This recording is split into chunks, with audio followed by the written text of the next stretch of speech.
Yes, let us continue with the place of supply, right? Before studying place of supply, what we have studied? We have studied the nature of supply, right?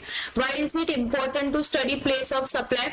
Because we have studied nature of supply. Nature of supply can be intrastate और nature of supply can be interstate.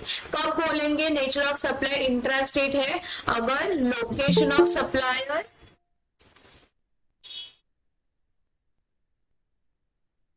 if location of supplier and place of supply they are in same state और same union territory तो हम उसको क्या बोलेंगे interstate supply. And if they are in two different states or two different union territories or one state and one union territory, one state and one union territory या फिर मतलब outside the country तो हम उसको क्या बोलेंगे interstate बोलेंगे.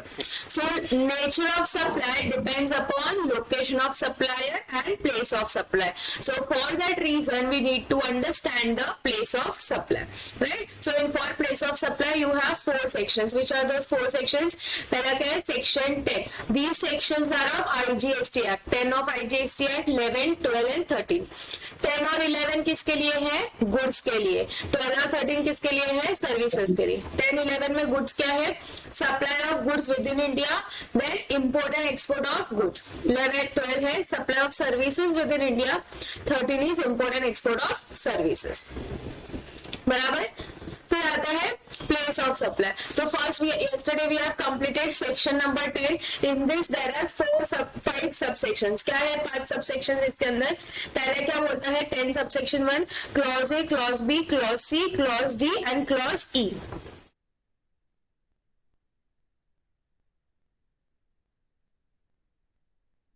Okay, so there are 5 subsections: clause A, clause B, clause C, clause D and clause E. तो पहला clause क्या बोलता है? section 10 subsection 1 clause A. तो clause A क्या बोलता है? What does the clause says? Supply involving movement of goods. So when there is a transaction where supply is involving movement of goods, in that case what will be your place of supply? Yes, what will be your place of supply? Place where movement of goods terminate. जहाँ पे movement, क्योंकि supply is involving movement ना, तो place of supply क्या रहेगा?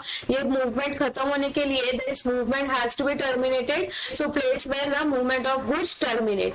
फिर second है supply to recipient on the instruction of third person. That is bill to ship to model. In this case, what will be your place of supply? It will be place of business of that third person. ये जो भी transactions है ये किसके कहने पे हुआ था? थर्ड पर्सन के कहने पे हुआ था. तो प्लेस ऑफ सप्लाई क्या रहेगा? Principal place of business of third person. Next is supply not involving movement. So if supply is not involving movement, then what will be the place of supply? Place location of goods at the time of making delivery to the recipient. फिर third है supply involving installation or assembling. Installation or assembling, तो place of supply क्या रहेगा? जहाँ पे installation या assembling किया गया है, right? Place of installation or assembling. And उसके बाद क्या है? Supply of goods on board or conveyance. जैसे हमने बात किया था वो गुड्स सप्लाई करते हैं ना बोर्ड या फ्लाइट में, रेलवेज में, तो वो केसेस में क्या आएगा? Place where goods are loaded on board और conveyors. Clear everyone? Yes, we have done examples also. ठीक है. So that was supply this supply of goods where without import and export. मतलब सप्लायर भी India में ही है, recipient भी India में ही है और सप्लाई भी इंडिया में ही हो रहा है. सब कुछ इंडिया में है without import and export. Section 11 talks about place of supply of goods for import and export. अगर import and export है, अगर इम्पोर्ट एंड एक्सपोर्ट है तो वो केस में क्या आएगा? प्लेस ऑफ सप्लाई क्या होगा? अगर सपोज इंपोर्ट हो रहा है, इंपोर्ट, तो वो केस में what will be the place of supply? Location of the importer. Place of supply क्या रहेगा? Location of the importer. See import कब बोला जाता है? When does the import takes place? Where is the supplier? In case of import, where is the supplier? Outside India. Outside India. Where is the recipient? In India. He is in India. And place of supply कहाँ पे होगा? In India में होगा. And India में कौन सा जगह होगा? Location of the importer. Now this point is very important because यहाँ पे क्या होगा ना तुम्हारा? Suppose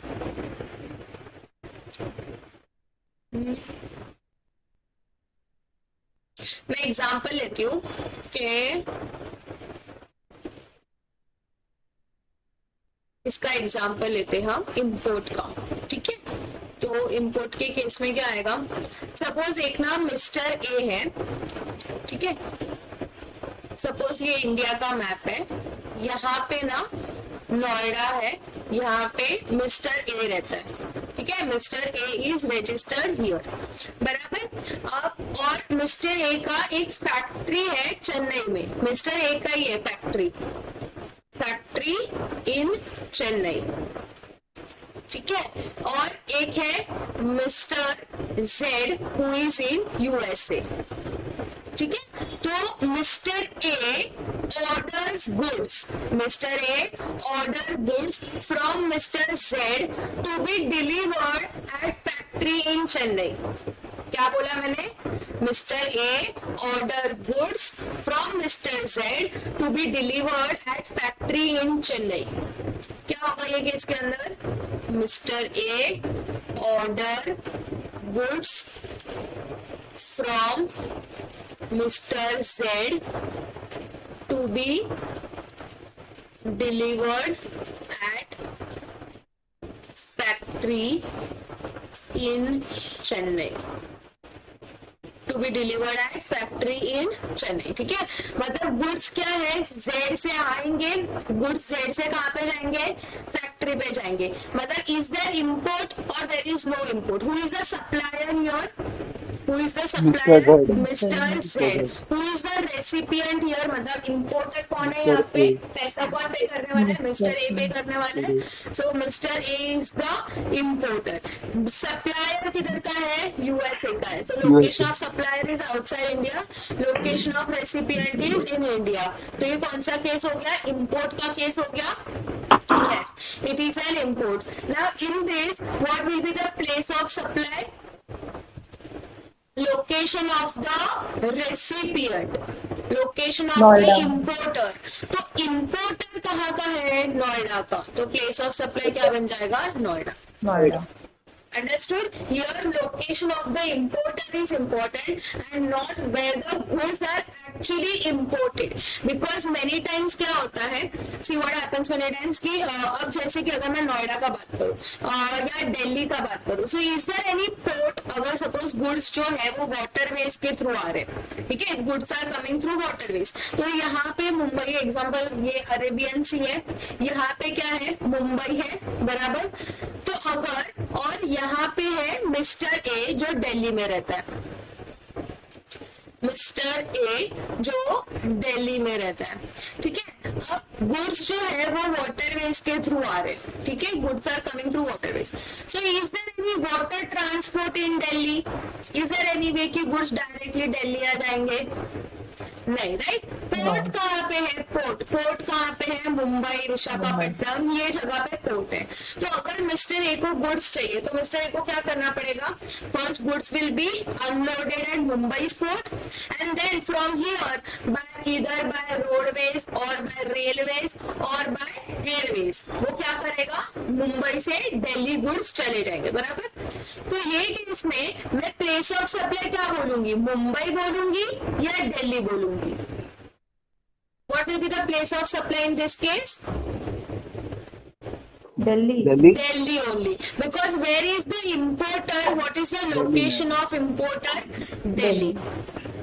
Location of importer. So here what will be the place of supply? Place of supply will be Delhi. Understood everyone? So in case of import, what is the place of supply? Everyone, in case of import, what is the place of supply? Location of importer. Location of importer. Once again, whenever there is an import, what is the place of supply? Location of the Location of importer. an importer. लेकिन अगर export हो रहा है, export हो रहा है मतलब क्या हो रहा है, where is the supplier in case of export? Outside India. In India. In India. Export में सप्लायर कहाँ पे है, इंडिया में है। For In India. export. So for export, what In will India. happen? Supplier is in India. India ठीक है, और recipient कहाँ पे है? Outside recipient outside India. And goods भी कहाँ पे जा रहे हैं? गुड्स कहाँ पे जा रहे हैं? Outside India. मतलब सप्लाई कहाँ पे हो रहा है? Where is the supply taking place? Outside India. ठीक है, तो ये केस में प्लेस ऑफ सप्लाई क्या रहेगा? Place of supply will be location outside Outside India. India. Location outside India, outside India जहाँ पे भी सप्लाई हो रहा है वो उसका क्या बन जाएगा? प्लेस ऑफ सप्लाई बन जाएगा। Place of supply. सपोज अगर एक मिस्टर एक्स है, there is Mr. X, he is exporting spices. He is exporting spices. और ये जो मिस्टर एक्स है, he is from Delhi. Okay, and he is exporting spices to some ABC Inc. which is in London. Which is in London, UK. ठीक है, चलो ये case में क्या होगा? What will be the place of supply here? London. It will be where the location outside India. कहाँ पे export किया जा रहा है? लंदन में। तो your place of supply will be what? London. Understood? In case of import and export. ठीक है, और अगर import है तो import के ऊपर क्या लगेगा? If there is an import, IGST. what will be the nature of supply? It will always be interstate supply. Always. Imports will always be interstate supply. And क्या applicable होगा इसके ऊपर? IGST लगेगा। ठीक है? Exports are also interstate supply, but they are zero rated supply. They are zero rated supply. Understood everyone? Yes, Yes. ma'am. एक काम करो, ये लिख लो, सेक्शन 11 लिख लो, छोटा सा ये नोटबुक में लिखो।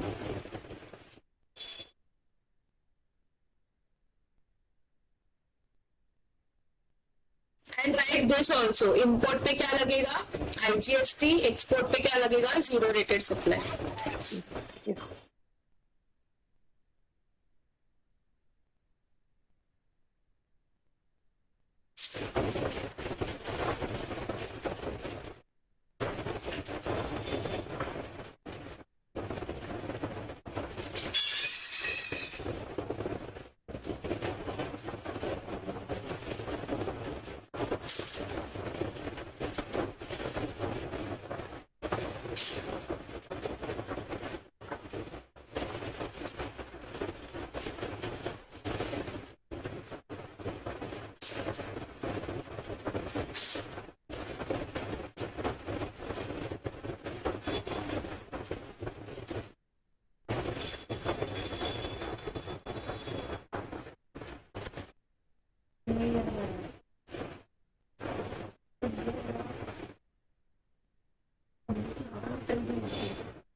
Done writing?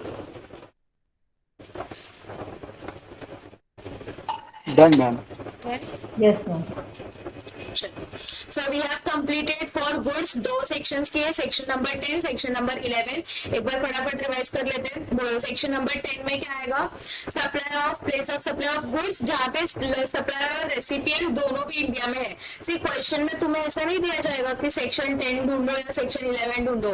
You have to identify whether it is import or export or whether it is not import or export. ठीक है? So first you have to check the location of supplier and location of recipient. दोनों India में है, उसके हिसाब से बाद में हमें प्रोविजन लगाना है। तो सेक्शन 10 में क्या आएगा? Supply of goods excluding import और एक्सपोर्ट। तो पहला क्या है? Supply involving movement. So when there is a movement, what is the place of supply? Place where movement of goods. Second, if supply to recipient on instruction of the third person, अगर third person है तो place of supply क्या रहेगा? उस third person का place of business.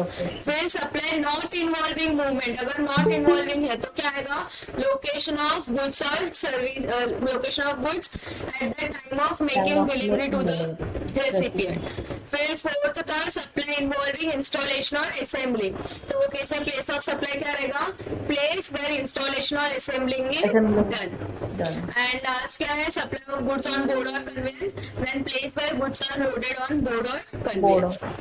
Clear? If there is an import of goods, तो import of goods में क्या आएगा, लोकेशन ऑफ इंपोर्टर, एंड अगर एक्सपोर्ट है देन लोकेशन आउटसाइड इंडिया।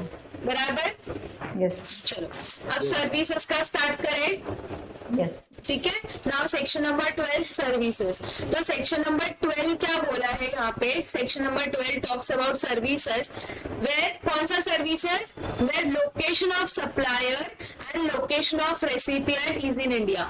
दोनों भी कहाँ पे है, इंडिया के अंदर है, जिसको हम क्या बोलेंगे, डोमेस्टिक सप्लाई बोलेंगे। क्या बोलेंगे हम उसको, डोमेस्टिक सप्लाई। सो मतलब इम्पोर्ट और एक्सपोर्ट नहीं है यहाँ पे, दोनों सप्लायर एंड रेसिपिएंट दोनों भी कहाँ पे है, इंडिया में है। सो इंडिया में डोमेस्टिक सप्लाई। तो इसमें सबसे पहले अराउंड कुछ 14 सबसेक्शंस है इसके अंदर। एक मिनट, हाँ 10, 11, 12, 10, 11, 12 है ना, हाँ 12 के कितने हैं, 14 सबसेक्शंस है, देयर आर 14 सबसेक्शंस।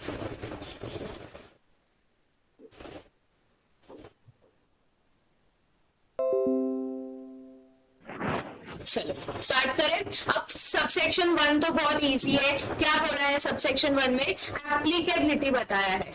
एप्लीकेबिलिटी मतलब ये सेक्शन नंबर 12 किसको एप्लीकेबल है वो बताया है। So this section is applicable to, this section is applicable when the location of supplier and location of recipient is in India। तो सेक्शन नंबर 12 के जितने भी प्रोविजंस है, जितने भी सबसेक्शंस है, कब एप्लीकेबल होंगे, जब location of supplier and location of recipient कहाँ पे होगा, इंडिया के अंदर होगा। ठीक है, फिर सेक्शन नंबर 2, सेक्शन नंबर 2 मतलब सबसेक्शन 2 को बोला जाएगा जनरल प्रिंसिपल या residuary provision.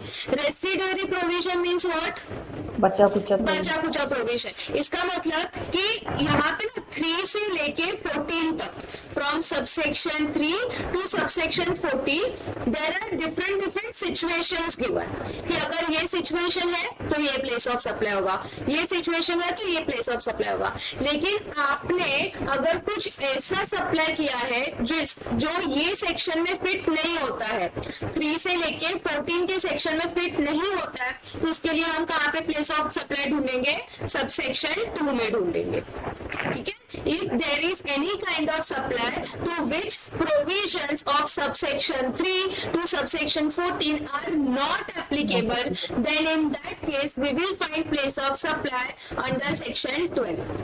Understood everyone? That's why it is called as residuary provision. That if any of these provisions are not applicable, 3 से लेके 14 तक applicable नहीं होगा, तो कौन सा लगेगा, 2 लगेगा। We can call it as general provision, general rule। ठीक है, तो उसमें क्या आएगा, उसमें देखना है कि अगर आपका रेसिपिएंट रजिस्टर्ड है, रेसिपिएंट रजिस्टर्ड है, सी जब हम सप्लाई करते हैं, अभी हम सर्विसेज सप्लाई कर रहे हैं ना, तो यहाँ पे most of the focus will be on the recipient. If your recipient is registered, कहाँ पे रजिस्टर्ड, जीएसटी में रजिस्टर्ड। ठीक है, if your recipient is registered in GST, then what will be the place of supply, location of that recipient. हमेशा याद रखना, जब भी रेसिपिएंट रजिस्टर्ड रहेगा तो हम किसका गला पकड़ेंगे, वो रेसिपिएंट का गला पकड़ेंगे, that will be location of the recipient. And if recipient is unregistered, then you have to see is the address of recipient available, then place of supply will be location of recipient. लेकिन अगर तुम्हारे पास recipient का address नहीं है, तो वो case में क्या आ जाएगा, लोकेशन ऑफ सप्लायर आएगा। ठीक है, so this is the general provision. If you have done any such kind of supply which is not fit, which is not getting fit in any of the subsections, then you will find place of supply under this provision. ठीक है, जैसे अगर मैं example दूं कि अगर एक chartered accountant है, ठीक है, वो अपने क्लाइंट को सर्विसेज प्रोवाइड करता है, okay, Now the services provided by chartered accountants is not covered in any of these provisions. 3 से लेके 14 में कहीं पे भी बात नहीं किया गया है उसके सर्विसेज के रिलेटेड. तो वो केस में क्या होगा, place of supply will be determined as per subsection 2. Okay, so if I give you example of this, suppose there is one Mr. A who is chartered accountant, ठीक है, and he is registered in Delhi. वो दिल्ली में registered है, ठीक है, new Delhi में registered है. ये सप्लाई करता है, this supply services to its client, say Mr. Z who is in Noida. And वो GST में रजिस्टर्ड है, ये GST में रजिस्टर्ड है. तो ये केस में what will be the place of supply here? In this case, what will be the place of supply? First you have to check, is your recipient registered? Yes, ma'am. Yes, so recipient is registered. So what will be the place of supply? Location of the recipient. So that is Noida. Understood? ठीक है. लेकिन अगर मैं दूसरा एक example दूं कि अगर सपोज मिस्टर ए है, ठीक है, he is a chartered accountant and he is giving services, supply services. Say Mr. A is from same, he is from Delhi. Okay, he is supplying services to Mr. Z and now Mr. Z is unregistered. Mr. Z is from Haryana and Mr. Z is unregistered. तो ये case में क्या आएगा, place of supply Haryana. No, directly Haryana नहीं आएगा. ये recipient unregistered है, तो अगर अनरजिस्टर्ड रहेगा तो क्या आएगा, देखने का क्या एड्रेस अवेलेबल है या एड्रेस अवेलेबल नहीं है. If address is there, if address is available, तो वो केस में क्या आएगा, लोकेशन ऑफ द रेसिपिएंट. तो प्लेस ऑफ सप्लाई बन जाएगा हरियाणा. लेकिन अगर मिस्टर ए के पास मिस्टर जेड का एड्रेस नहीं है तो वो केस में प्लेस ऑफ सप्लाई क्या बनेगा, if address is not there, then वो केस में place of supply will be location of the supplier, that is Delhi. In most of the cases it will be whose location, recipient location only. But if there are circumstances where we are not able to find the location of the recipient, then what will be the place of supply? At the last resort, what will be the last resort? It will be the location of the supplier. Understood everyone? Yes? Yes, ma'am.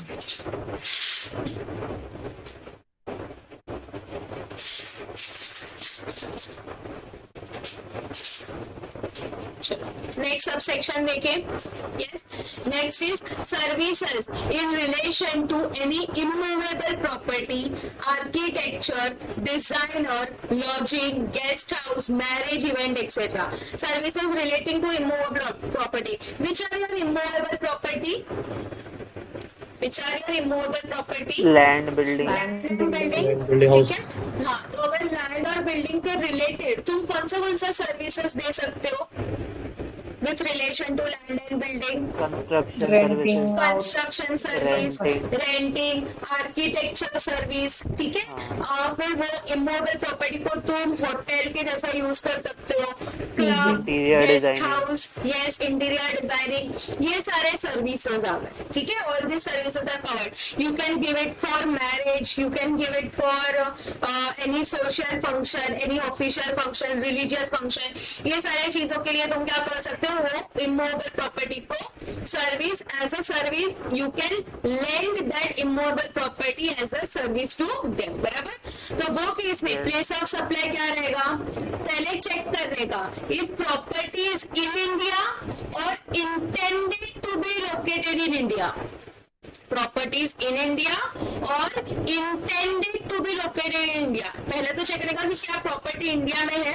अगर property India में है तो location of immovable property in India. तो immovable property कहाँ पे located है, वो उसका प्लेस ऑफ सप्लाई बन जाएगा।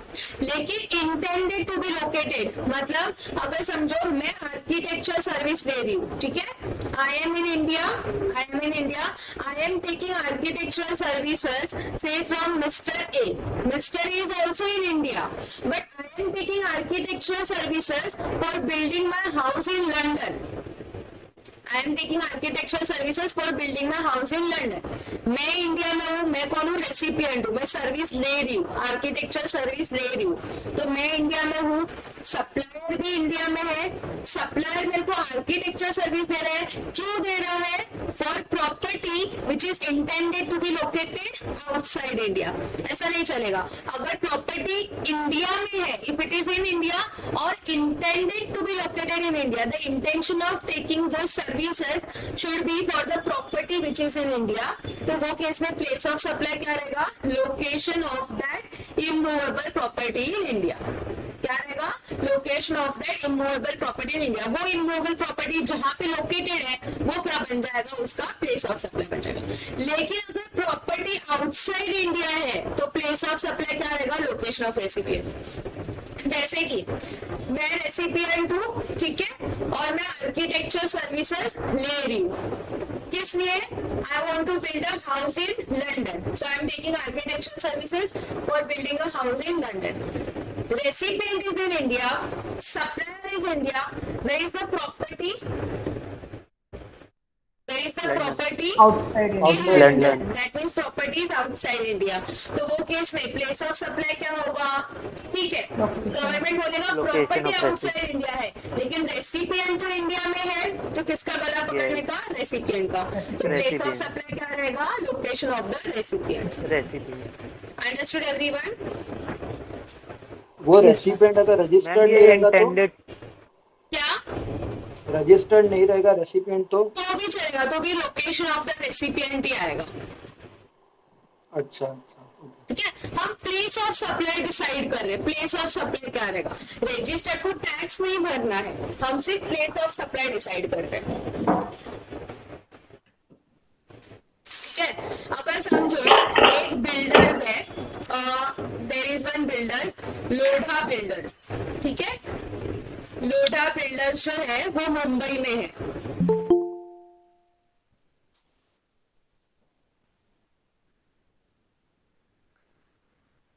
Lodha Builders is in Mumbai. It is giving construction service.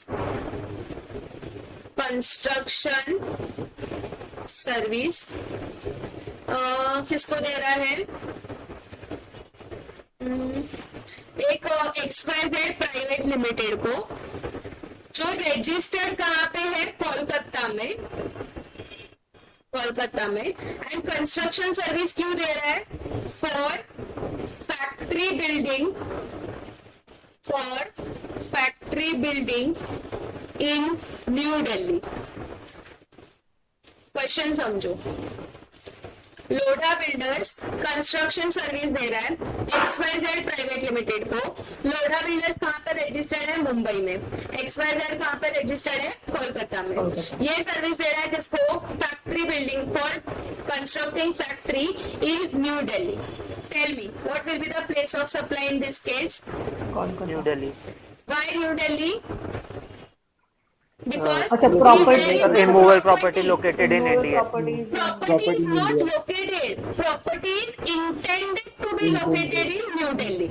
अभी तक प्रॉपर्टी बन नहीं गया है, वो कंस्ट्रक्शन सर्विस दे रहा है, मतलब प्रॉपर्टी बनने वाला है। फैक्ट्री बिल्डिंग कहाँ पे बनने वाला है? न्यू दिल्ली में बनने वाला है। तो property is intended to be located in India, then what will be the place of supply? Location of that immovable property. तो कहाँ पे लोकेटेड है ये इमूवेबल प्रॉपर्टी? न्यू दिल्ली में।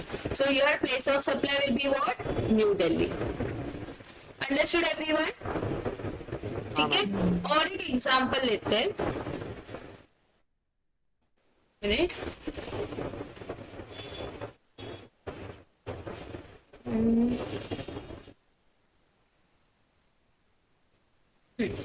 समझो सेम एग्जांपल लेते हैं। एक था mister A, okay, he was say company secretary था, जो कहाँ का था, न्यू दिल्ली का था। He was from Delhi. He travels to Mumbai. Mister A है जो कंपनी सेक्रेटरी है, वो दिल्ली का था, वो मुंबई जाता है for business and stage in a hotel. stays in a hotel there. बराबर। चलो, tell me what will be the place of supply here?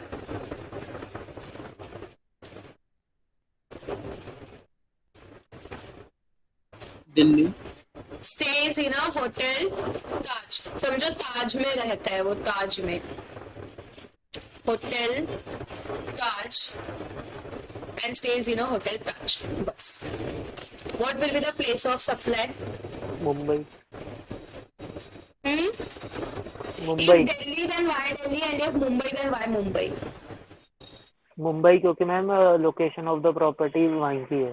Okay, and Delhi किसने बोला था? क्यों दिल्ली? और बाकी लोग क्या कर रहे हैं? सो रहे, वो लोग कुछ भी नहीं बोल रहे हैं। Yes. First of all, who is the supplier? Who is the recipient? Supplier तो वो सीएस है ना, Do you agree that it is a service? Supplier वो होटल सर्विस वाला। सीएस कैसे सप्लायर हो गया? पहले तो कौन सा सर्विस का बात कर रहे हैं हम यहाँ पे? Which is the service provided? Hotel hotel का स्टे का service is provided. Who is the supplier here? Hotel Taj. Hotel Taj. Who is the recipient here? Mister A. Mister A. Agree everyone? पहले ये confusion clear हुआ? Who is the supplier? Yes, Hotel Taj. Yes, ma'am. And who is the Hotel Taj. recipient? Mr. A. Now here they both are they both located in India? दोनों भी India के ही है। Yes. Yes, मतलब section number 12 लगेगा, ठीक है। अब ये केस में इस प्रॉपर्टी, जो सर्विस, जिस प्रॉपर्टी के रिलेटेड सर्विस दिया जा रहा है, मतलब कौन सा सर्विस दिया जा रहा है? स्टे का सर्विस दिया जा रहा है। कौन सी प्रॉपर्टी के रिलेटेड स्टे का सर्विस दिया जा रहा है? होटल ताज के रिलेटेड। तो ये होटल ताज इंडिया में है या आउटसाइड इंडिया है? इंडिया में। इंडिया में है। तो hotel Taj is in India. तो ये केस के अंदर when your property is in India or intended to be located in India, then what will be the place of supply? Location of the immovable property। तो कहाँ पे located है ये immovable property? Mumbai में। Mumbai. So what will be the place of supply? Mumbai. What will be the nature of supply? Interstate. हाँ, थोड़ा जोर से बोलो। इंटरस्टेट। इंट्रा आएगा ना? इंटरस्टेट आएगा। अरे इंटरस्टेट आएगा। इंट्रा आएगा। प्लेस ऑफ सप्लाई मुंबई है ना? इंट्रा आएगा। इंट्रा। इंट्रा आएगा। यस। हाँ मैम। बिकॉज सर्विस प्रोवाइड करने वाला भी मुंबई में है और वो सर्विस दे और भी रहा है सर्विस मुंबई में ही एग्जीक्यूट है। भी वहीं पर मुंबई How में। do you decide nature of supply? How do you decide nature of supply? Location of supplier, Mumbai. Place of supply, Mumbai. Mumbai. Then nature of supply, intra. Intra. intrastate. आया समझ में अभी? Yes. Yes, clear?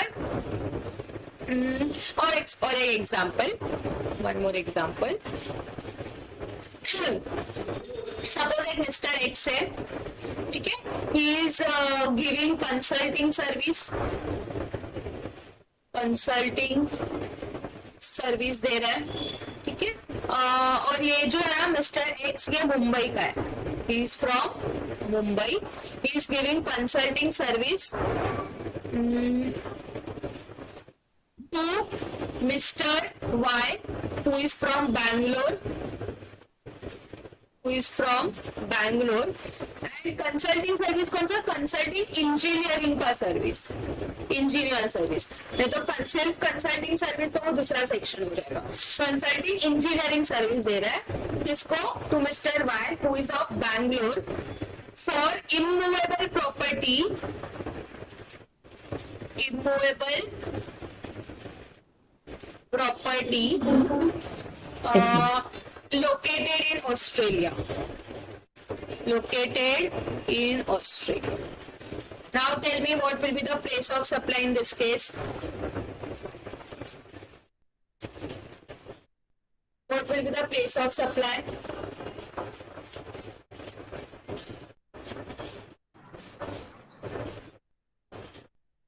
Bangalore. Bangalore, ma'am. Bangalore. Why Bangalore? First Location of the identify recipient. Service who is is the rendered in Bangalore. supplier here? Who is the supplier? Mr. X. Mr. X. Mr. X. Mr. X. Agree everyone? Any confusion in this? Mr. X No. कहाँ का है? मुंबई का है. Who is the Mumbai. recipient? Mr. Y. Mr. Y. Mister Y. Mister Y किधर का है? बैंगलोर. बैंगलोर का है. ठीक है. और प्रॉपर्टी प्लेस ऑफ सप्लाई क्या रहेगा? Where is the property located? Immovable property Outside India. Is Outside outside India. Immovable property is where? Property is Australia. Outside Outside. India. तो ये केस में क्या होता है, प्रॉपर्टी भले आउटसाइड इंडिया है लेकिन हम किसका गला पकड़ेंगे? गला पकड़ेंगे इन द सेंस दिस गला पकड़ेंगे is the term just to remember कि हमें रेसिपिएंट का प्लेस लेना है. सच में जाके गला नहीं पकड़ेंगे या फिर उसको लायबल नहीं करेंगे, रेसिपिएंट को लायबल नहीं करेंगे. This is just a frame which I use so that we remember कि हमें किसका कंसिडरेशन लेना है, रेसिपिएंट को लेना है. ओके, तो प्लेस ऑफ सप्लाई क्या आ जाएगा यहाँ पे? Location of the recipient. Property मुझे बाहर है लेकिन सर्विस किसने लिया है? रेसिपिएंट ने लिया है. So it will be location of the recipient, that is what it is, Bangalore. Understood? What will be the nature of supply? Inter. Sure? Yes. Yes. Yes. What is the location of supplier? State. Mumbai. Place of supply? Bangalore. Bangalore. Nature of supply? Interstate. Interstate. Clear everyone? Yes. ठीक है. तो क्या था ये? Where the services are provided in relation to the immovable property. तो if it is in case of immovable property तो क्या check करने का? प्रॉपर्टी इंडिया में है या आउटसाइड इंडिया है. अगर प्रॉपर्टी इंडिया में है तो लोकेशन ऑफ द प्रॉपर्टी. लेकिन अगर प्रॉपर्टी आउटसाइड इंडिया है तो प्रॉपर्टी भले आउटसाइड इंडिया है लेकिन रेसिपिएंट तो इंडिया में है तो किसको पकड़ेंगे हम? रेसिपिएंट को. तो place of supply will be location of the recipient. Clear everyone? Yes. Next subsection. Next subsection says that अगर अब यहाँ पे परफॉर्मेंस बेस्ड सर्विस है जैसे beauty parlour, fitness, restaurant, catering, plastic cosmetic surgery etcetera. ठीक है, प्लास्टिक सर्जरी ये सारे सर्विसेज, मतलब ब्यूटी पार्लर का सर्विस हो गया, फिटनेस मतलब जिम का सर्विस हो गया, restaurant, catering. So all this services tell me can you avail these services without actually visiting those places? No. Yes. कौन yes बोला?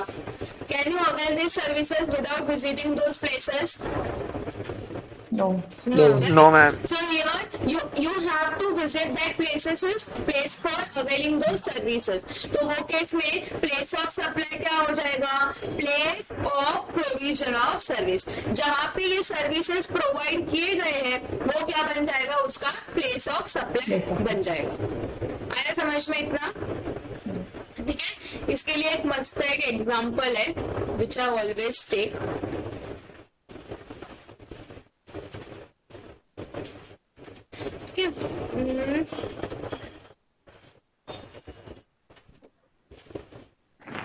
एग्जाम्पल लेते हैं. सपोज एक है मिस्टर, अरे वो फेमस मेकअप आर्टिस्ट कौन है? ठीक है छोड़ो. सपोज एक मिस्टर एक्स है. ठीक है, he is a makeup artist, makeup artist from Kolkata. ठीक है, Mr. X is a makeup artist from Kolkata. He goes to Jaipur Rajasthan, मतलब जयपुर कॉमा राजस्थान, मतलब जयपुर कहाँ पे है? राजस्थान में है।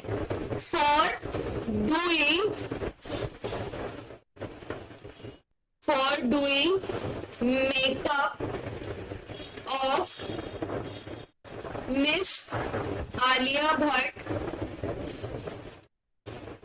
a Bollywood actress of Mumbai. A Bollywood actress of Mumbai. Chalo, tell me, what will be the place of supply in this case? Mumbai. Mumbai. Why Mumbai? ठीक से पढ़ो नहीं, क्वेश्चन। जयपुर, जयपुर, सॉरी। हाँ, ठीक से पढ़ो क्वेश्चन, ठीक से पढ़ो। क्या आएगा? Jaipur ma'am, Jaipur, Jaipur. Jaipur. First of Jaipur. all, who is the supplier? Who is the recipient? Mr. X is the Mr. Who is the supplier. supplier? Who is Supplier, giving this Alia Bhatt makeup is the services? recipient. Mr. X. Who is the recipient here? Alia Bhatt. Alia Alia Bhatt. Bhatt. Supplier किधर का है? What is the location of supplier? Kolkata. Kolkata. And what is the location of recipient? Mumbai. Mumbai. लेकिन ये service कहाँ पे दिया गया है? What is the Jaipur. Place of Jaipur. Provision of service? Place of provision of service. तो सर्विस कहाँ पे जयपुर। दिया गया है? जयपुर में। तो जयपुर। ये केस में प्लेस ऑफ सप्लाई क्या बन जाएगा? Jaipur. Jaipur. Yes. Now tell me, what will be the nature of supply? Location of supplier? Kolkata. Kolkata. Place of supply? Jaipur. Jaipur. Nature of supply? Interstate. Interstate. क्या लगेगा इसके ऊपर? IGST लगेगा। IGST. I hope it is clear. Yes, Yes. yes, ma'am. ठीक। तो ये जो services है, ब्यूटी पार्लर, फिटनेस, रेस्टोरेंट, ये सारे services you can not provide the services without actually visiting those places. तो अगर तुम्हें ये सर्विस देना है तो तुम्हें वहां पे फिजिकली जाना पड़ेगा। तो इसके प्लेस ऑफ सप्लाई क्या बन जाएगा? जहां पे ये सर्विसेज एक्चुअली में प्रोवाइड किया गया है, that will become the place of supply. Clear everyone? Yes.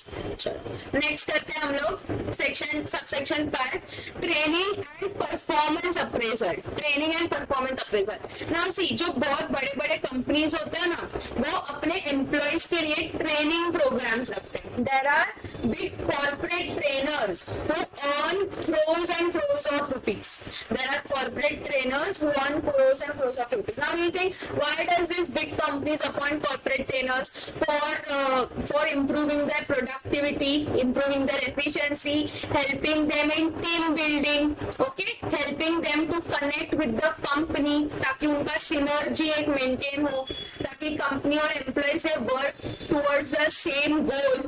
ठीक है, तो ये सारे जो परफॉर्मेंसेस रहते हैं, ये सारे जो ट्रेनिंग्स रहते हैं, ये क्या करते हैं? कॉर्पोरेट ट्रेनर्स प्रोवाइड करते हैं किसको? रजिस्टर्ड, मतलब कंपनीज को।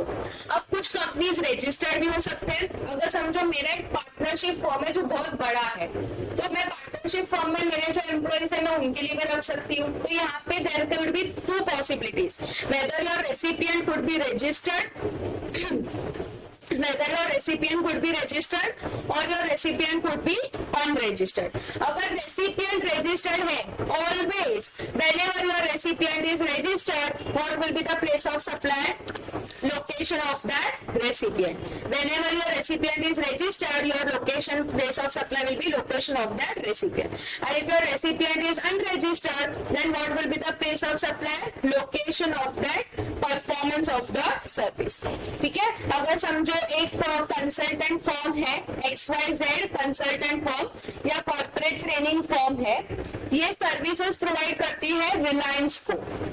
ये कॉर्पोरेट ट्रेनिंग का सर्विसेज देती है, मतलब ये एम्प्लॉयज को ट्रेन करती है, किसको? रिलायंस को। तो ये केस में रिलायंस रजिस्टर्ड है, यस, तो वो केस में प्लेस ऑफ सप्लाई क्या हो जाएगा? रिलायंस, मतलब मुंबई जो रहेगा that will be the place of supply. लेकिन अगर सपोज ये सर्विस प्रोवाइड करती है, सपोज इंग्लिश स्पीकिंग का एक कोई तो भी XYZ फॉर्म है, वो क्या करती है?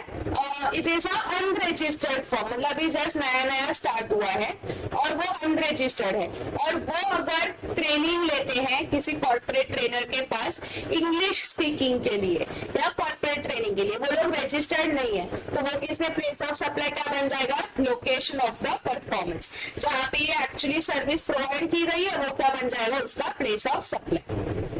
Clear everyone? यस। तो ये जो कॉर्पोरेट ट्रेनिंग्स है ये या तो मैं रिलायंस को दे सकती हूँ या किसी अनरजिस्टर्ड को दे सकते हैं। अगर रिलायंस को दे रहे तो प्लेस ऑफ सप्लाई क्या बन जाएगा, location of the recipient, because Reliance is registered. So if your recipient is registered then location of recipient, if your recipient is unregistered then location of the performance. ठीक है। Next section very easy, admission to any cultural, artistic, sporting, educational, entertainment, amusement event etcetera and ancillary services. अगर तुम किसी park में गए, किसी amusement park में गए, ठीक है, किसी रिसोर्ट में गए, अम्यूजमेंट पार्क में गए, इमेजिका, एक्वा इमेजिका यहाँ पे गए, किसी भी वाटर पार्क में गए, ठीक है, तो ये केस में प्लेस ऑफ सप्लाई क्या हो जाएगा तुम्हारा, place of supply will be where the event is held और पार्क इज लोकेटेड। जहाँ पे भी वो इवेंट ये कंडक्ट किया जाएगा, जहाँ पे वो इवेंट होगा, that will be considered as the place of supply. Clear everyone? इसका अगर मैं एक एग्जांपल दूं तो सपोज मिस्टर बी, ठीक है, of new Delhi buys a ticket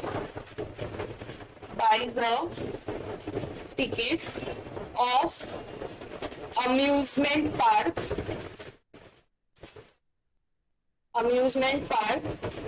in Noida, UP. What will be the place of supply here? Noida. What will be the place of supply? Recipient किधर क्या? Who is the supplier? Who is the recipient? Who is the supplier? Amusement park. Amusement park is the supplier. Who is the recipient? Mr. B. Mr. B is the recipient. Amusement park is the supplier. Mr. B is the recipient. And मेरा recipient किधर का है? New Delhi का। New Delhi. लेकिन वो services कहाँ का ले रहा है? अम्यूजमेंट पार्क कहाँ पे लोकेटेड है? नोएडा में। तो प्लेस ऑफ सप्लाई क्या हो जाएगा यहाँ पे? नोएडा। Noida. अंडरस्टूड? यस।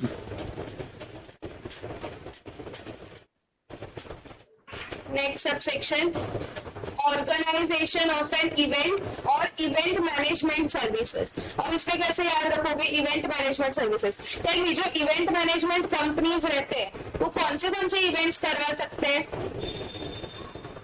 वो कौन से इवेंट्स करवा सकते हैं? Corporate events, कॉर्पोरेट इवेंट्स करवा marriages. सकते हैं, कॉर्पोरेट इवेंट्स करवा सकते हैं, प्लस मेरा शादी भी कंडक्ट करवा सकते हैं। Yes, event management companies, they can do corporate events for the companies as well as they can do the event of my marriage also. ठीक है? अब मेरा शादी इंडिया में भी हो सकता है, इंडिया के बाहर भी हो सकता है, बराबर? ये एग्जाम्पल याद रखना, ये सारे एग्जाम्पल्स याद रखना सेक्शन के लिए। So first of all, if they are providing any corporate events, corporate events मतलब क्या? अगर किसी इवेंट मैनेजमेंट कंपनी ने कॉर्पोरेट इवेंट्स कंडक्ट करवाए, मतलब रिलायंस के लिए कंडक्ट करवाए, that means your recipient is what? Registered. If your recipient is registered, what will be your place of supply? Location of the Location of the recipient. If your recipient is registered, what will be your place of supply? Location of the location of the recipe. But अगर recipient unregistered है, example if they are conducting my marriage function, that means your recipient is what? I am the recipient, I am not registered under GST. In that case, what you have to check? You have to check whether event is held in India or event is held outside India. Outside India. You have to check whether event is held in India or event is held outside India. अगर event India के अंदर है तो place of supply क्या रहेगा? Location of that event held. अगर event outside India है, sorry in India है, तो प्लेस ऑफ सप्लाई क्या रहेगा? Location of that event held. But if event is held outside India, then in that case what will be the place of supply? चलो event बाहर हो रहा है लेकिन रेसिपिएंट तो इंडिया में है, तो प्लेस ऑफ सप्लाई क्या होगा? Location of the recipient. Understood everyone? ठीक है। अगर मैं इसका एग्जांपल दूं, सपोज एक कंपनी है मेगा इवेंट्स, ठीक है। Now mega events, they it is an event management company, it is from new Delhi, arranges award function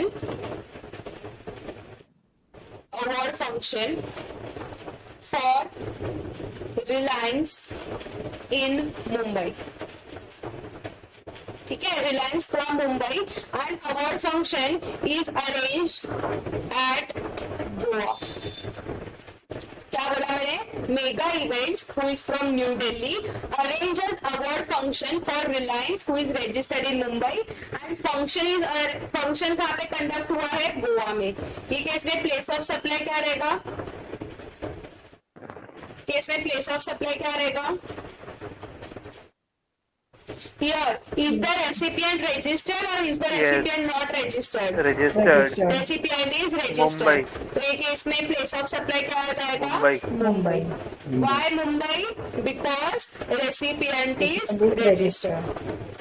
Recipient is registered. Understood everyone? Yes? अगर इसका एग्जाम्पल, हाँ, any doubt? No. चलो, अगर इसका एग्जाम्पल दूं, if the recipient is unregistered, ठीक है, तो वेडिंग वाला ही लेते हैं। Suppose Shaadi Mubarak,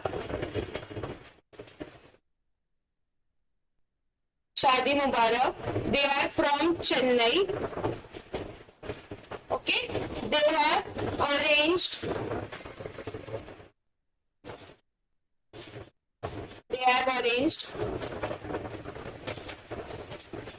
a wedding function of Mr. A, who is from Chennai ना, तो से एग्जाम्पल लेते हैं mister A who is from Mumbai, ठीक है। और ये जो वेडिंग है ना, wedding is conducted at Goa, mister A from Mumbai, a wedding function of mister A Mumbai at Goa. अब ये केस में प्लेस ऑफ सप्लाई क्या रहेगा? Who is the supplier here? शादी मुबारक। Who are they are from Chennai? They are arranging wedding function किसका? Mr. A का, who is from Mumbai, and this function is arranged at Goa. So here Mr. A is unregistered. तो place of supply क्या होगा? Location of event. Location of the event, where the event is held. So where is the event held here? Event is held at Goa. Clear? ठीक है। Next example लेती हूँ मैं, same हम लोग लेते हैं Shaadi Mubarak only,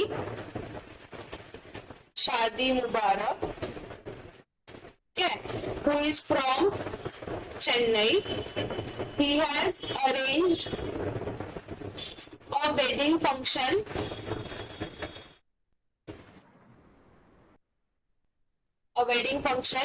of Mr. A, who is from Mumbai at Italy। चलो बोलो क्या रहेगा ये केस में प्लेस ऑफ सप्लाई? सप्लायर किधर का है? सप्लायर किधर का है? लोकेशन ऑफ रेसिपिएंट आएगा इसमें। हाँ, सप्लायर किधर का है? चेन्नई का। रेसिपिएंट किधर का है? मुंबई का। इवेंट कहाँ पे हेल्ड हो रहा है? Outside India. There is an event held outside India. So what will be the place of supply here? Location of the recipient. Event outside India का है, लेकिन रेसिपिएंट तो इंडिया का है, उसका तो लोकेशन है इंडिया में, तो प्लेस ऑफ सप्लाई क्या हो जाएगा? Location of the recipient, that is Mumbai. I hope it is clear. Yes. अगर मैं यहाँ पे एक एग्जाम्पल दूं, यहाँ पे mega events New Delhi arranges award function for Reliance Mumbai at Italy, तो क्या होगा? Mumbai. Mega events New Delhi arranges award function for Reliance Mumbai at Italy. मतलब फंक्शन जो है वो आउटसाइड इंडिया हो रहा है, अवार्ड फंक्शन आउटसाइड इंडिया हो रहा है। तो क्या रहेगा ये केस में? Place of supply Mumbai. Mumbai ही होगा। क्यों? क्योंकि रेसिपिएंट रजिस्टर्ड है रजिस्टर्ड ना, है। रेसिपिएंट रजिस्टर्ड है तो इवेंट किधर हुआ है उससे लेना देना ही नहीं है। रेसिपिएंट रजिस्टर्ड है तो आंख बंद करके प्लेस ऑफ सप्लाई क्या आ जाएगा? Location of the recipient. Clear everyone? Yes. अगर रेसिपिएंट अनरजिस्टर्ड है तो फिर देखने का इवेंट किधर हो रहा है, इन इंडिया आउटसाइड इंडिया। अगर इवेंट इंडिया में है तो location of the event, if event is held outside India then location of the recipient. Clear everyone? ठीक है। नेक्स्ट सर्विस दिया जा रहा है transport of goods including courier और मेल। मतलब जो गुड्स ट्रांसपोर्ट, जो कुरियर एजेंसी रहते हैं ना, प्रोफेशनल कुरियर होता है, डीटीएचसी, क्या है वो? डीटीएचसी है ना, जो कुरियर सर्विसेज देते हैं वो होता है। नाउ टेल मी, वो लोग भी कुरियर सर्विसेज किसको प्रोवाइड करते हैं? Do they give services to Amazon? क्या वो अमेजोन को सर्विसेज देते हैं? यस, मतलब उनका कुरियर वगैरह करते हैं ना। So they give services to registered person as well as they give services to unregistered person. अगर हमें कुछ कुरियर करवाना है, हम अनरजिस्टर्ड लोग हैं।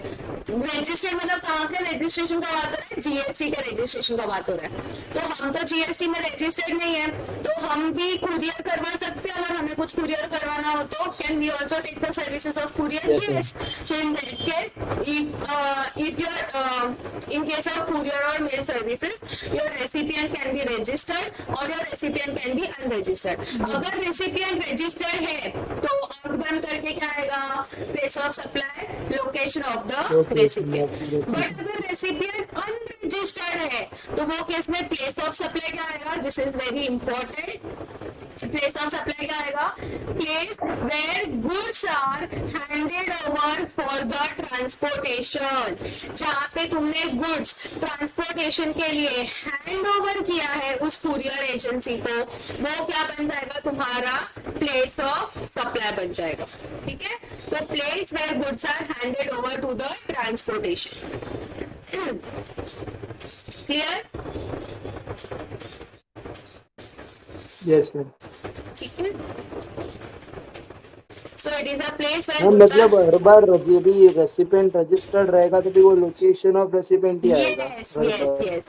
बट वो हर केस में नहीं है। हर केस में मतलब अगर मैं ऊपर वाला एग्जांपल दूं, ये वाला, ये प्रॉपर्टी के सर्विसेज वाला, यहाँ पे रेसिपिएंट के रजिस्ट्रेशन से लेना देना नहीं है, यहाँ पे प्रॉपर्टी से रिलेटेड लेना देना है। तो ये ब्यूटी पार्लर, फिटनेस, रेस्टोरेंट वाला, इसमें भी रेसिपिएंट से लेना देना नहीं है। So here it will be place of provision of service. Question में तुम्हें कंफ्यूज करने के लिए दिया जाएगा कि मिस्टर ए जो है वो रजिस्टर्ड है, उसके पास जीएसटी रजिस्ट्रेशन नंबर है और वो जिम का मेंबरशिप लेता है, तो ये केस में क्या आएगा? वो रजिस्टर्ड है, उससे अपना डिसीजन नहीं बदलेगा। तो इसमें प्लेस ऑफ सप्लाई क्या रहेगा? Place of provision of service. सिर्फ जिन प्रोविजन्स में, जिन यहाँ अभी यहाँ पे भी admission to cultural event, suppose Reliance अपने सारे एम्प्लॉइज को अम्यूजमेंट पार्क लेके जाता है, ठीक है, इमेजिका लेके गया रिलायंस अपने सारे एम्प्लॉइज को। तो यहाँ पे सप्लायर कौन है? अम्यूजमेंट पार्क है। रेसिपिएंट कौन है? रिलायंस है, क्योंकि सर्विसेज कौन रिसीव कर रहा है? रिलायंस रिसीव कर रहा है ना। तो वो अपने एम्प्लॉइज को लेके गया, तो यहाँ पे रिलायंस रजिस्टर्ड है, लेकिन प्लेस ऑफ सप्लाई क्या रहेगा? Where that event is actually held.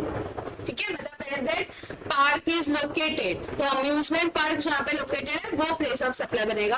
Recipient के रजिस्ट्रेशन या नॉन रजिस्ट्रेशन से फर्क नहीं पड़ेगा। क्लियर? यस। तो यहाँ पे क्या आएगा? Place where goods are handed over for the transportation. तो जहाँ पे हमने गुड्स को एक्चुअली हैंड ओवर किया है वो क्या बन जाएगा? उसका प्लेस ऑफ सप्लाई बन जाएगा। नेक्स्ट आता है ट्रांसपोर्ट ऑफ पैसेंजर्स। ये था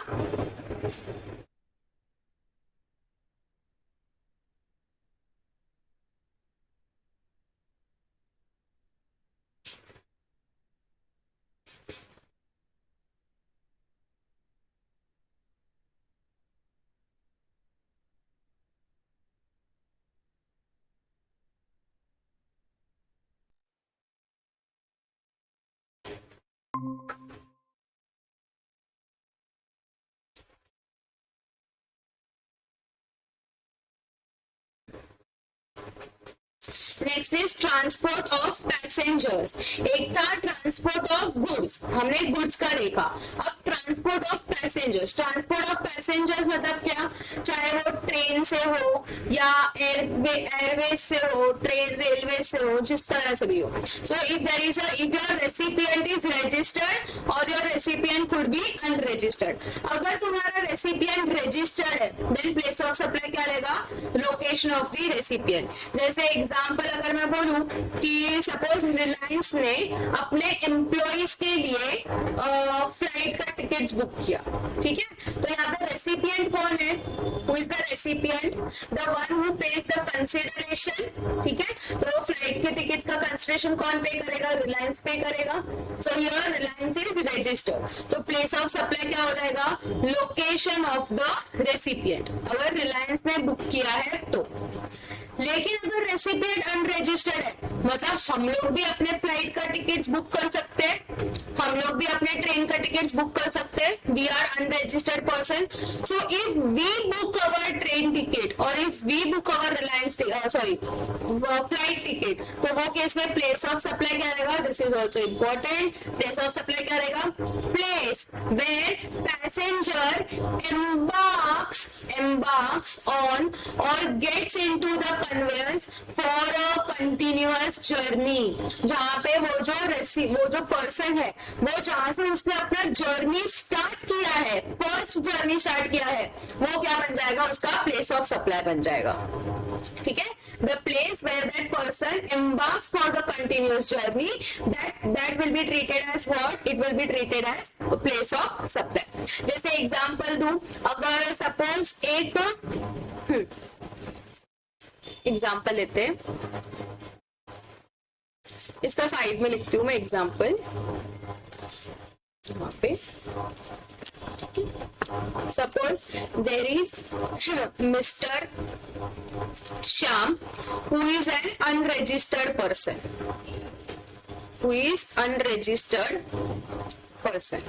ठीक है, and he is based in Gurgaon, वो गुड़गांव में है, बराबर। गुड़गांव कहाँ पे है, हरियाणा में,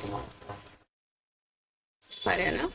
he has booked say two-way ticket, two-way air ticket from Delhi to Mumbai, from Delhi to Mumbai, बराबर। चलो ये केस के अंदर एक second, from Delhi to Mumbai, तो चलो क्या रहेगा इसके अंदर प्लेस ऑफ सप्लाई। पहले तो मिस्टर श्याम रजिस्टर्ड है या अनरजिस्टर्ड है, अनरजिस्टर्ड है, और मिस्टर श्याम खुद किधर का है, mister Shyam he is the recipient, वो खुद किधर का है, गुड़गांव हरियाणा का, ठीक है। उसने टू-वे टिकट लिया, two-way ticket means what, return ticket, मतलब एक बार वो जाएगा दिल्ली से मुंबई और फिर मुंबई से दिल्ली वापस आएगा, मुंबई से दिल्ली वापस आएगा, बराबर। एक बार जाएगा दिल्ली से मुंबई, एक बार आएगा मुंबई से दिल्ली। तो चलो अभी दिल्ली से मुंबई जाएगा, तो यहाँ पे these both are treated as a separate journey, these both are treated as a separate journey। मतलब अगर तुम्हारा टू-वे टिकट है, अगर तुम्हारा रिटर्न टिकट है, तो Delhi to Mumbai will be considered as one journey and Mumbai to Delhi will be considered as another journey। तो जो दिल्ली टू मुंबई जा रहा है, ये केस में प्लेस ऑफ सप्लाई क्या रहेगा, दिल्ली, ठीक है। और जो मुंबई टू दिल्ली है, ये केस में प्लेस ऑफ सप्लाई क्या रहेगा, मुंबई। अंडरस्टूड। अगर सपोज बीच में स्टॉपेज वाला टिकट है, स्टॉपेज वाला टिकट मतलब क्या, हो जो हॉल्ट वाला टिकट होता है ना, सपोज दिल्ली से उसका चेन्नई का टिकट है और बीच में ये जो फ्लाइट है ये मुंबई में हॉल्ट लेने वाला है, मुंबई में हॉल्ट लेने वाला है। अब ज्योग्राफिकली इतना दिमाग मत चलाना, ये सिर्फ एग्जांपल है कि दिल्ली टू चेन्नई जाएगा ये फ्लाइट और बीच में मुंबई में हॉल्ट लेने वाला है। Now tell me what will be the place of supply in this case. Place of supply क्या रहेगा? दिल्ली। फ्लाइट कहां से चालू हुआ है? नहीं, वो मिस्टर श्याम कहां से अपना जर्नी चालू कर रहा है? तो दिल्ली से चालू कर रहा है, तो प्लेस ऑफ सप्लाई क्या हो जाएगा यहाँ पे? दिल्ली। Understood everyone? ठीक है।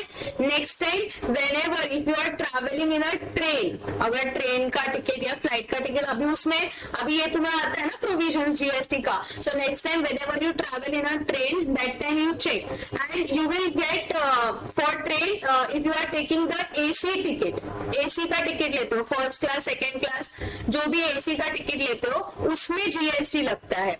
नॉर्मल कोच के टिकट में जीएसटी नहीं लगता है because it is exempted. First normal class का टिकट इज एग्जाम्ड, वो सर्विस एग्जाम्ड है। But if you are taking AC का ticket, AC first class, AC second class, AC third class, तो वो केस के अंदर they charge you GST and they charge you IGST.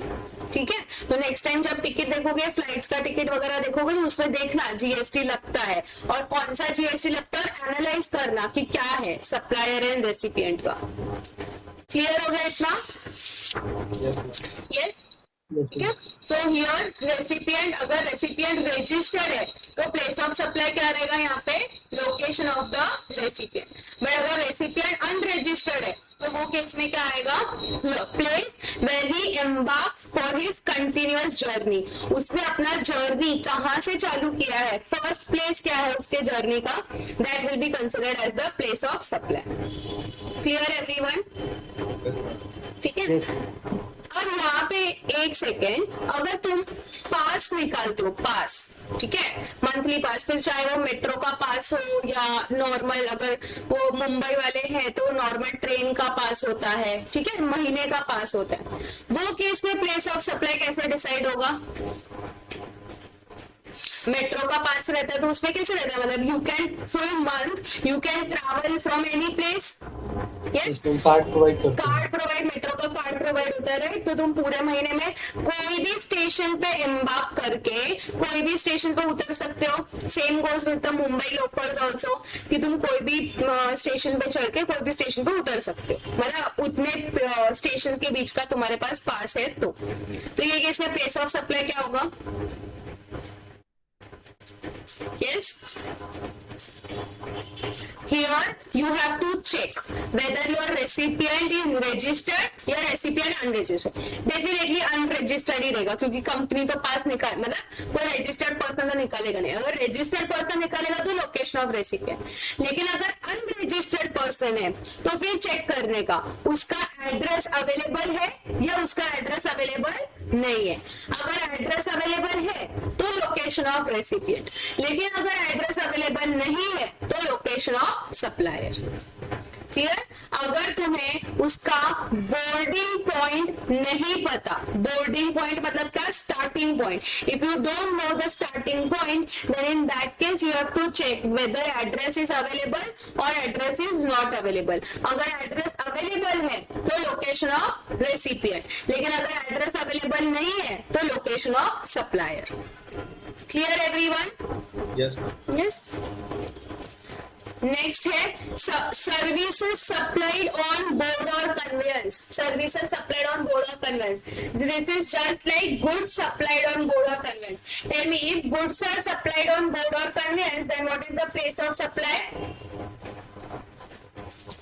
Goods, अगर train में goods या goods लगाते हो ना, गुड्स बोर्ड करते हो, हमने कल एग्जाम्पल लिया था राजधानी ट्रेन का, फिर फ्लाइट में जो खाने को मिलता है उसका। So what is the place of supply in those cases? Ma'am जहाँ से उनकी स्टार्ट होती है जर्नी दैट फेंक के मारेंगे, क्या स्टार्ट होती है वहाँ जर्नी? पे गुड्स लोड होते हैं ना, जहाँ पे गुड्स लोड किए जाते हैं। लोडिंग पॉइंट भी होता है।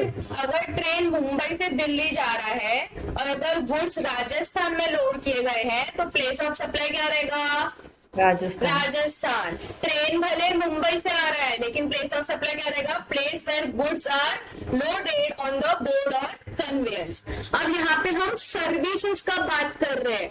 अब तुम बोलोगे ट्रेन में सर्विस, ट्रेन में नहीं लेकिन फ्लाइट में तुम्हें मूवी देखने मिलता है, मूवी, ठीक है, जो बड़े बड़े फ्लाइट्स होते हैं, अच्छे खासे flights, in that movies are supplied, that is nothing but the services given, ठीक है, that is nothing but the services given, online services given.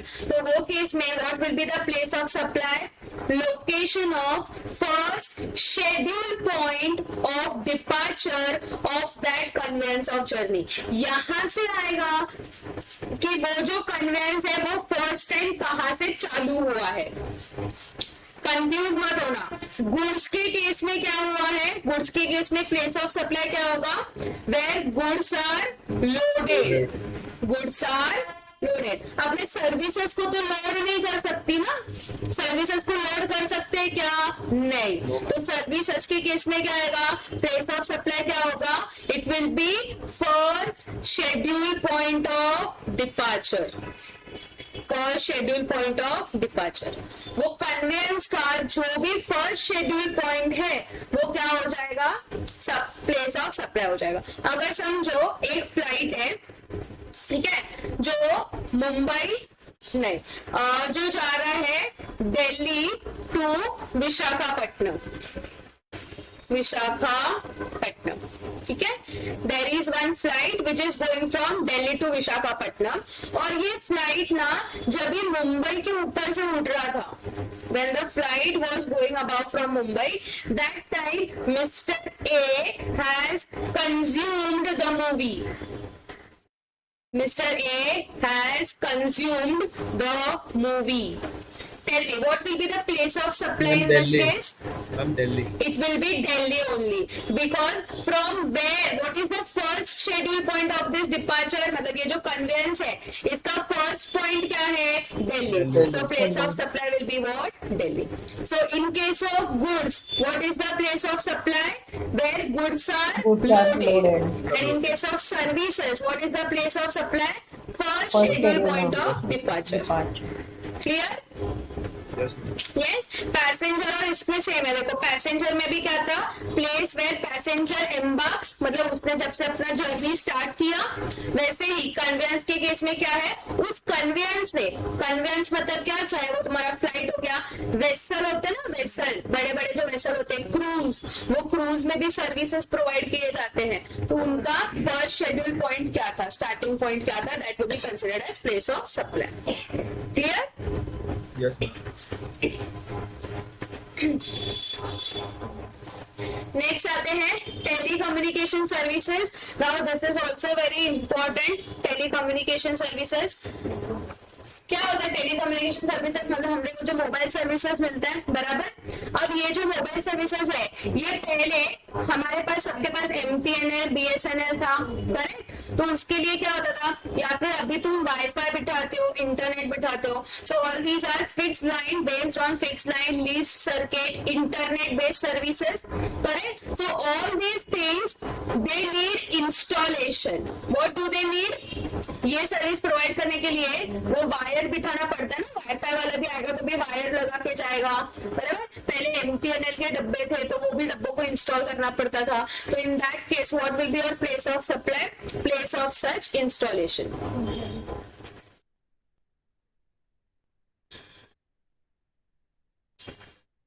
It will be place of installation, ठीक है।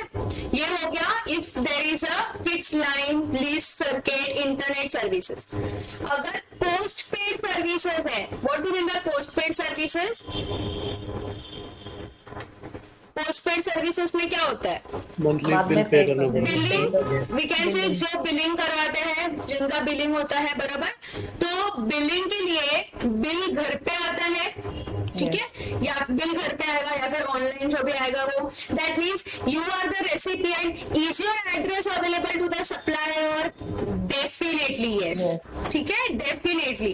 तो सप्लायर के पास तुम्हारा एड्रेस अवेलेबल रहेगा ही ना, तब जाके वो तुम्हें बिल भेजेगा। So in that case if there are postpaid services, in that case what will be the place of supply? Billing address of the recipient। जो भी रेसिपिएंट का बिलिंग एड्रेस रहेगा, जिस एड्रेस पे बिल आता रहेगा, वो क्या हो जाएगा? उसका प्लेस ऑफ सप्लाई हो जाएगा। लेकिन अंकल समझो पोस्टपेड नहीं है, प्रीपेड सर्विसेज है, prepaid services. Now tell me what are the chances of doing prepaid?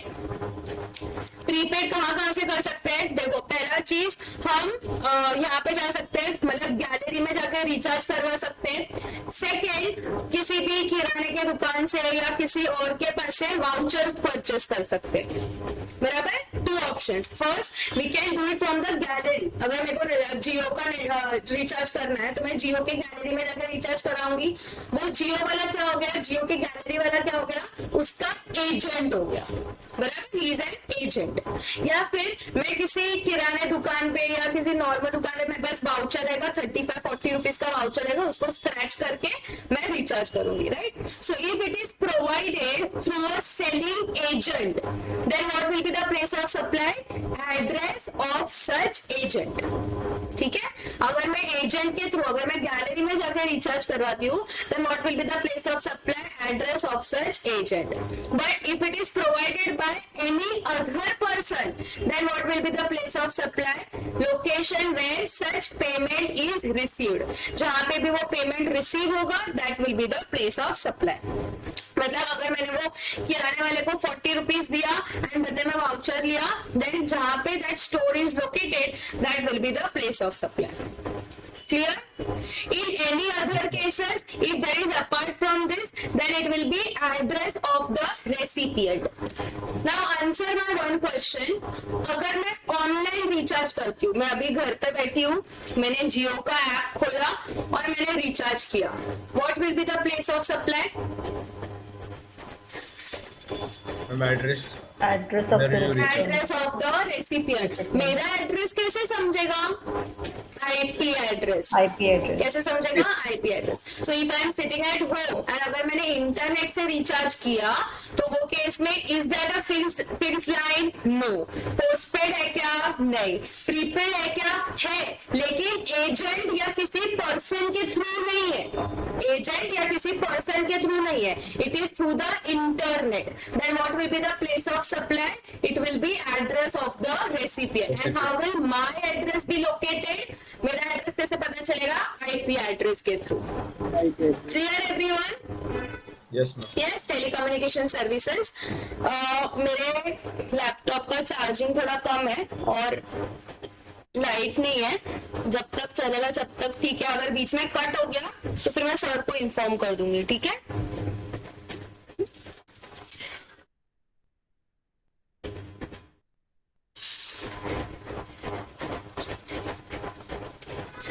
Next है फाइनेंशियल और ब्रोकिंग सर्विसेज। फाइनेंशियल सर्विसेज और ब्रोकर सर्विसेज, तो वो केस में क्या होगा? एड्रेस अवेलेबल होगा या एड्रेस अवेलेबल नहीं होगा। अगर एड्रेस अवेलेबल है तो location of the recipient, but अगर एड्रेस अवेलेबल नहीं है then location of supplier. In most of the cases address available रहेगा, क्योंकि अगर तुम्हें ब्रोकिंग सर्विसेज मिल रहा है, ब्रोकर सर्विसेज मिल रहा है, तो वो केस में शेयर ब्रोकिंग सर्विसेज मिल रहा है। मतलब डीमैट अकाउंट वगैरह खुलवाते हो, डीमैट अकाउंट में सबसे पहला चीज क्या अपलोड करना पड़ता है? आधार और पैन, ठीक है। जैसे आपने आधार कार्ड अपलोड किया तो आपका एड्रेस उसके पास चला गया। Most of the time it is address is available, it is location of the recipient. But in any case अगर कुछ फाइनेंशियल सर्विसेज मिल रहा है and if address is not available, then it will be location of the supplier. अब financial services मतलब क्या? ATM का services हो सकता है, ठीक है। समझो, इसका एक बहुत अच्छा एग्जांपल है ये, if the address is not available in this case financial services में। सपोज एक है मिस्टर, वेरी ये वाला इंपॉर्टेंट है क्योंकि थोड़ा सा कंफ्यूजन लगेगा तुम्हें, इसका एग्जांपल देती हूँ मैं। सपोज एक मिस्टर बी है, mister B, he is from Delhi, he is from Delhi. He withdraws money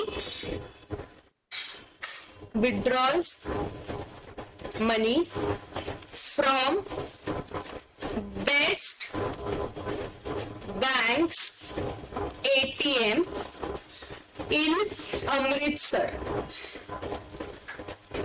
Amritsar. ठीक है, उसने क्या किया, वो कहाँ का है, मिस्टर बी किधर का है, दिल्ली का है। उसने अमृतसर के बैंक से, अमृतसर के एटीएम से विड्रॉ किया। चलो बोलो क्या होगा ये केस के अंदर, what will be the place of supply here, what will be the place of supply here. अब जैसे ही वो विड्रॉ करेगा, अगर सपोज उसने एटीएम के कार्ड से विड्रॉ किया तो अमृतसर, नहीं, बेस्ट बैंक से विड्रॉ किया एंड उसका ना बेस्ट बैंक में अकाउंट है। ठीक है, ही हैज एन अकाउंट, ये इसका एग्जांपल हो गया। He has an account in best bank, उसका बेस्ट बैंक में ना अकाउंट है, ये इसका एग्जांपल है। तो ये केस में क्या होगा, अगर मेरा अकाउंट है बेस्ट बैंक के अंदर, मतलब बेस्ट बैंक के पास मेरा एड्रेस अवेलेबल है, अब मैं किसी भी बेस्ट बैंक के एटीएम में से पैसा विड्रॉ करूंगी तो सप्लायर के पास तो मेरा एड्रेस है ना, तो ये केस में प्लेस ऑफ सप्लाई क्या हो जाएगा, लोकेशन ऑफ द रेसिपिएंट। तो रेसिपिएंट कहाँ का है, दिल्ली, तो place of supply will B Delhi. Clear. दूसरा एग्जाम्पल, इसका एग्जाम्पल लेते हैं हम लोग कि सपोज किसी और बैंक के एटीएम, हाँ किसी और बैंक, नहीं एटीएम नहीं, यहाँ पे थोड़ा अलग लेते हैं, डिमांड ड्राफ्ट का लेते हैं। Suppose mister C, he is from Varanasi, ठीक है, यूपी से है। He visit a bank which is registered in New Delhi for demand draft। अब तुम डिमांड ड्राफ्ट तो किसी भी बैंक से ले सकते हो for the demand draft. Mister C does not have bank account with that bank, उस बैंक के साथ उसका डिमांड ड्राफ्ट में you have to specify your address. What, in demand draft you have to specify your address. नहीं DD पे नहीं mention करना पड़ता ना डीडी पे एड्रेस। नहीं करते, लेकिन डीडी का जो फॉर्म हम लोग देते हैं बैंक को हाँ। बनाने के लिए, उसमें तो मेंशन रहता है, मोबाइल नहीं, I number don't and think- address भी रहता है। क्योंकि अगर अपने को डीडी कैंसिल करना पड़ेगा इन एनी स्टेज, तो वापस उसी बैंक में आके अपने को कैंसिल करना पड़ेगा ना। तो बैंक का एड्रेस होगा ना, हमारा एड्रेस थोड़ी होता है उसमें। नहीं, हमारा एड्रेस भी होगा ना बैंक के पास, फॉर्म में डीडी फॉर्म जो देते हैं ना हम हाँ डीडी बनाने के लिए, ऐसे ही किसी को नहीं बना के देंगे ना। They will take the specification of the person who is making the DD, अच्छा। वैसे। Otherwise, how much I have heard that you have to give your check to that person, to that bank। अगर मेरे को समझो SBI में जाना है तो मैं क्या करूंगी, SBI में जाऊंगी और मेरे किसी बैंक का चेक लेके जाके SBI को दूंगी उस अमाउंट का, और SBI मेरे को उसका डीडी दे देगा। हाँ, लेकिन फॉर्म में While filling स्पेसिफाई the करना form, you पड़ता है have ना to कि put the हमको address। किस नाम से डीडी। हाँ, in that form the bank will be asking ना in whose favour you want to make the DD, Yeah, in And, whose हाँ, favor, and but address, not my हाँ। address। But your address is also mention in that. अच्छा, okay. हाँ, क्योंकि अगर कल को मेरा डीडी वो यूटिलाइज नहीं हुआ, then you have to come back to cancel that DD no. तो इसलिए ये डिटेल्स लिया जाता है ना। Okay okay. So here पहले नहीं था मेरे ख्याल से, लेकिन अभी है। हाँ, because when I have done any DD of my institute, that time we never mentioned the address. You have to mention the receiver's address. या वो भी रहता है। हाँ, बट हमारा नहीं मेंशन करते थे। चलो हम यहाँ पे अज्यूम करते हैं कि एड्रेस नहीं, नहीं लेना हाँ, पड़ता है, ठीक है। हाँ, तो ये केस में प्लेस ऑफ सप्लाई क्या होगा, ये केस में प्लेस ऑफ मतलब मिस्टर सी किधर का है, वाराणसी का है। वो एक बैंक में गया न्यू दिल्ली में, ठीक है, उसने न्यू दिल्ली से डीडी निकाला और न्यू दिल्ली में उसका ये नहीं है, कोई अकाउंट नहीं है, मतलब उनके पास उसका एड्रेस नहीं है। तो ये केस में प्लेस ऑफ सप्लाई क्या हो जाएगा, location of the supplier. So is the supplier here, bank is the supplier. तो बैंक किधर का है, न्यू दिल्ली का। न्यू दिल्ली। तो प्लेस ऑफ सप्लाई क्या हो जाएगा, न्यू दिल्ली। न्यू दिल्ली। समझा?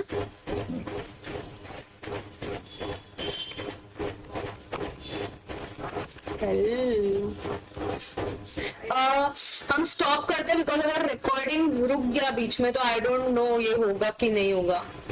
वो सेव करने के लिए टाइम लेगा ना, हाँ हाँ, बैटरी रिकॉर्डिंग